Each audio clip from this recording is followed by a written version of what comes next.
When we started the research into the Internet of Things deployment across the sector, we had kind of a theoretical position that there were three barriers. One was that residents were not sufficiently engaged. The second was that organisations themselves were not able to change to take advantage of the data that IoT devices would give them. And the third was that the supply chain wasn't offering the sector what it was that it needed. Those three things came all the way through into our final conclusions. So in a sense, there's nothing that's surprising. But the literature review that we carried out went back 10 years or so into UK and international literature about IoT deployments in social housing settings. And the surprising thing for me was that a lot of this has been said before.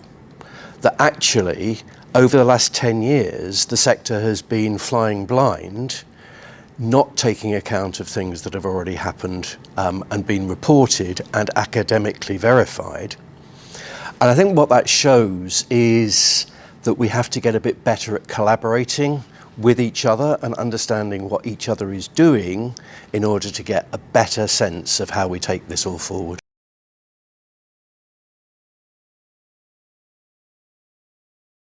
One of the big things that our research shows is that if landlords are going to have the deployment of IoT devices across their housing stock, then there has to be a matching accountability for the way in which they use the data that is produced from those devices. And that accountability is absolutely one-on-one back to the resident.